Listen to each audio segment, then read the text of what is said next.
The narrative begins in 1977 in the famous neighborhood of Cabrini Green, where we find a small child named William playing. In his bedroom, William hears his mother's voice interrupting him to do the laundry. While he's doing this, William runs into two police officers who are chasing a man named Sherman. Sherman is well known for enticing kids with candy and striking dread in their hearts in spite of their questions. William claims he hasn't seen Sherman and walks to the laundry room, but as he's doing his chore, he is startled by a figure that appears out of nowhere, Sherman, who is easily recognized by his hook hand and his offer of candy to William. The encounter greatly terrifies William, causing him to scream uncontrollably, which promptly alerts the police. Momentum many years later, Troy and his friend Grady are shown visiting Brianna's house. Brianna, Troy's sister, lives with her boyfriend Anthony, a failed artist. Frantically despite Anthony's artwork's shortcomings, Brianna, in her role as art director, always makes sure he has opportunities to showcase his work. Troy starts by telling him about a terrifying urban legend about their neighborhood, Cabrini Green. The legend revolves around a graduate student named Helen Lyle who once started a research project about Cabrini Green. However, her story takes a dark turn as she begins committing murders for no apparent reason. After her rampage leads in the kidnapping of a newborn in her presence at a yearly bonfire with the intention of sacrificing the infant, Helen is stopped by the crowd, who in a terrifying turn of events, rescues the baby. The following days, Anthony shows Clive, an art dealer, his most recent artwork. Clive is unimpressed, suggesting that Anthony should explore themes reflecting the societal divide between black and white communities and the long-standing issue of white supremacy. Inspired, Anthony decides to base his new artwork on the history of the Cabrini Green housing projects. This story deeply disturbs Anthony, who later verifies its authenticity through online research. Anthony dives into online research and finds various articles about the mysterious figure of Helen Lyle and the haunting legacy of Cabrini Green. Helen walks into the flames of the bonfire, submitting to the fire. As the story progresses, Anthony goes on a quest to discover the depths of Cabrini Green's haunting past. His adventure takes him to an old, almost mystical church within Cabrini Green, where an unexpected beasting occurs while he's capturing the scene with his camera undeterred. Anthony explores a lonely area of Cabrini Green and comes across an abandoned house.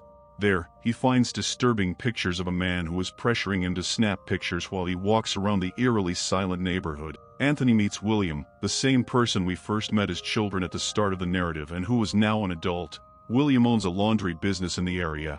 By a strange turn of events, Anthony is invited inside the laundry where William shares his knowledge of Helen Lyle's hunt for the Candyman. According to William, Helen's quest led her to Sherman, the notorious Candyman known for his hook hand and reputation for giving candy to neighborhood kids.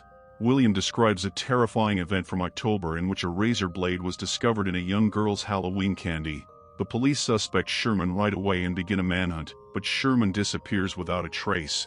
William vividly recalls his own childhood encounter with Sherman, which culminated in a horrific incident in which several police officers stormed into the apartment after hearing William's screams, mortally injuring Sherman and making additional razor blades and candies emerge.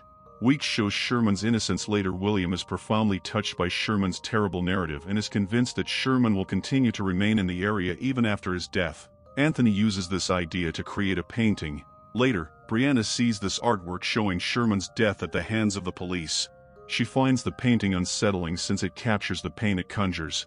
Then, at a humorous moment, Anthony tells her the story of Candyman, who is said to be able to commit murder by speaking his name 5 times in front of a mirror. Brianna is jokingly urged by Anthony to put the mythology to the test, but she is hesitant and doesn't believe it enough to take the chance of calling in any supernatural beings. Anthony in a playful way starts to chant the Candyman, but Brianna interrupts, scolding him in a semi-joking manner for his stupidity. The story picks up the following day, when Anthony's art project is revealed at an art exhibition in Clive's gallery. His paintings are placed in front of a vanity mirror with a provocative caption that challenges viewers to say the word Candyman 5 times. During the exhibition, Anthony tries to explain his artistic vision to Finley, an art critic who is clearly unimpressed with his work. The evening gets heated as Anthony, who is intoxicated, gets into a heated argument with some attendees who suggest that Brianna is the only reason for his success. As the evening comes to a conclusion, Clive and his girlfriend Jerica are seen cleaning up the gallery amid a mess of beer bottles and party trash. Clive is clearly irritated, not just with Anthony's disruptive behavior but also with Brianna, who he feels ought to have handled the situation more skillfully. The narrative then picks up with Jerica trying in a comical but misguided moment to ease Clive's frustration. To their dismay, Jerica gleefully screams Candyman 5 times as she peers into a mirror. The urban legend proves to be terrifyingly real as Candyman appears in the mirror like a ghastly reflection in a shocking turn of events. Candy then viciously attacks, slitting Jericho's throat and turning on Clive despite his desperate attempts to escape. Clive too falls victim. The horrific scene ends with Candyman painstakingly placing their lifeless bodies next to each other in a horrifying act beside Anthony's artwork. The depressing discovery of the next day when Brianna enters the office, she is met with the horrifying sight of Clive and Jer's lifeless bodies, strikingly set against Anthony's artwork. She quickly notifies the police, and word of the incident quickly spreads like wildfire. Anthony is watching television when he hears that his name and artwork are linked to the horrific killings. The story explores the depths of Brianna's mind as she has a terrifyingly vivid nightmare about her father killing himself. In her dream, a young Brianna approaches her father, who is perched precariously on a windowsill.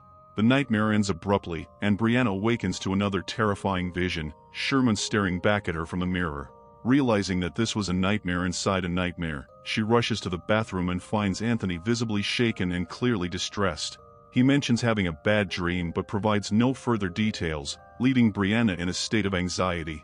The following day, Anthony plans to explore Helen's camera and audio files at the school library where she graduated. The elevator he is in breaks down, and a sinister piece of candy drops to the floor, revealing a razor blade that looks a lot like the tail from the little girl's case.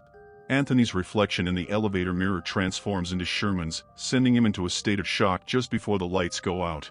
When the elevator doors finally open, Anthony leaves the confused students behind. In the days that follow, Anthony's obsession with Candyman grows as he creates more unsettling artwork while the infection spreads throughout his body. One night, he meets Finley, who Frank admits that her interest in his work is sparked by the fame it gained after the murders. Anthony talks passionately about Cabrini Green and challenges her to comprehend his work by saying Candyman 5 times in front of the mirror. Finley accepts the challenge despite Anthony's skepticism, and when Anthony does so, his reflection in the mirror horrifyingly changes into Candyman that looks like Sherman. This startling when Finley screams out to him. Frightened Anthony quickly leaves the room. However, as he does, a horrific scene plays out in which Candyman appears and brutally murders Finley's blood in a hideous exhibition spread across the window. After that, Anthony goes to see William, who shares a terrifying past. Candyman is not simply one person, rather, he stands for a group of people who experience severe racial injustice. William narrates the tale of Daniel, a black portrait painter in the 1890s. After falling in love and fathering a factory owner's child, Daniel's life tragically changed. This romance sparked a vicious mob attack in which Daniel was attacked, wrapped in honeycomb to ward off bee stings, and finally burned alive. Daniel's terrible demise signaled the birth of Candyman, a spiteful ghost who took on the anguish and sorrow of people like Bale, Sherman and Samuel, who suffered from racist brutality as well. William clarifies that Anthony's abuse is metaphorically connected to Candyman's personal suffering, while Brianna finds Anthony's unsettling drawings at home. When Anthony arrives, he quickly covers them and tells her not to look. He attempts to explain that he regrets calling Candyman's name, but Bonna brushes off his concerns as irrational in an effort to disprove the legend. Fearful of Anthony's behavior, Brianna starts to recite Candyman in front of a mirror, but Anthony destroys the mirror in a hurry to stop her. As days go by, Brianna seeks solace at her brother Troy's home, where Troy advises her to cut her ties with Anthony. As Anthony's condition worsens and the infection spreads to his neck and face, he makes the decision to seek medical attention. At the hospital, he discovers that, contrary to his mother's claims that he was born on the south side, he was actually born in Cabrini Green. When Anthony confronts his mother, Marie reveals that, far from abducting him out of madness, Helen Lyle actually saved him from Candyman, who was planning to claim Anthony in a ritual fire. Due to Helen's actions, Anthony was able to safely return to Marie, and the neighborhood promised to keep quiet about Candyman in an effort to put an end to his terrifying rampage throughout Cabrini Green. As Brianna and Troy, worried about Anthony's whereabouts, head to his apartment, Brianna searches for Anthony and finds his hat at William's laundromat, where he abruptly kidnaps her. In a startling flashback, we see a young William witnessing Sherman as Candyman brutally murders his sister and her friend, indicating William's awareness of Sherman's true nature. After Brianna wakes up bound and gagged in a chapel, William fabricates a police complaint accusing Anthony of being a murderer. William expresses his conviction that Candyman is essential to confront the profound corruption of Cabrini Green. He then brutally turns Anthony into Candyman by chopping off his hand and dressing him in a signature coat. But Brianna escapes and kills William in self-defense. When the police arrive, they shoot Anthony dead without raising any red flags, ending his tragic transformation into yet another victim of racial injustice and a new Candyman. When Brianna realizes the extent of the systematic injustice, she is handcuffed and threatened by a dishonest officer to either follow a false story or suffer unlawful imprisonment. As the story comes to a close, Brianna accepts the officer's requirements but not before asking to glance in the rearview mirror. She chants Candyman 5 times, calling forth Anthony's spirit, who then exacts revenge on the officers. A hive of bees surrounds Anthony, transforming his face into Daniel's.